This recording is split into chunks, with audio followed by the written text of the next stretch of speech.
I started Too Many Losing Heroines completely on a whim. I thought the name was kinda funny, but this type of show was really not up my alley.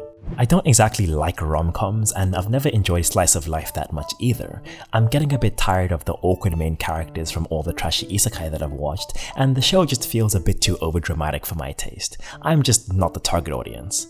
So why the f am I on episode 10? I'd like to start by saying that I am by no means an authority on romance anime or anything contiguous. My favorite modern romance anime is Love is War. I'm like bronze 2.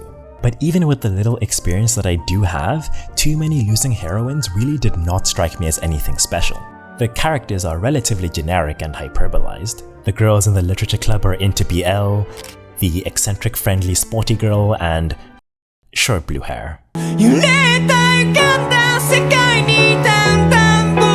Even the situations that the characters find themselves in are fairly common tropes: screaming in the restaurant, trapped in the gym equipment room, and of course the cornerstone of every good story, the beach episode. Every day we thank God for tan lines. All these standard romance anime elements can be useful, but the sheer quantity of them would usually make it very difficult to relate to the story. It can serve as fantastic entertainment, but this type of approach is typically not as good at establishing deep connections. But somehow, watching the show feels strangely real. How? What? There's no way. That's not possible. How can the show with generic characters, tropes, and plot lines feel real? Where there are winners, there must also be losers, and as the name suggests, this is the story of those losers. The people that had the rose-tinted high school life they always dreamed of slip between their fingers. In fact, the recognizable structure of a romance anime doesn't make the show feel repetitive or unoriginal, but actually helps to drive the point home. That fairy tale-like love actually exists in their world, the seamless chemistry, the casual banter, and the unconditional love.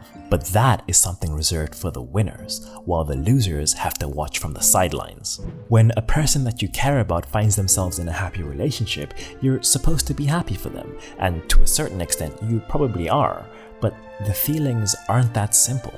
Through each of the losing heroines, we get to see their different ways of processing their emotions, whether it be appearing to be thriving on social media, supporting from the sidelines, or showing that they'll be okay without the person that they love. We get to see the version of themselves that they want to portray on the outside, and the very delicate thoughts and feelings that they have on the inside, the good and the bad.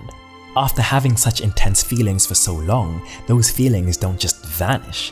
Even though they may feel like the whole world is crumbling in front of them, mercilessly, cruelly even, time moves forward. But one thing that all three of the losing heroines have in common is the mettle to keep going, to pick themselves up and continue trying their best in whatever way that they can. It doesn't matter if the characters are unrealistic. It's impossible to ignore all the effort that they put in. The resilience that they display in their most vulnerable and fragile state is something that anyone can understand.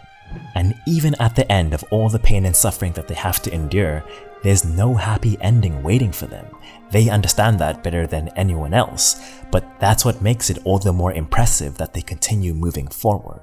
It's the untold story of very strong individuals that are heroes in their own right. Honestly, I don't really know how to conclude this video. The lesson learned here isn't exactly life-changing or earth-shattering or anything. Ultimately, the show is just another seasonal anime that will go as quickly as it came, so I don't even know if I recommend it.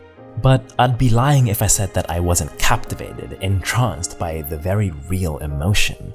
At the very least, watching it was passively better than an empty time slot. Pretty good. 4 out of 10.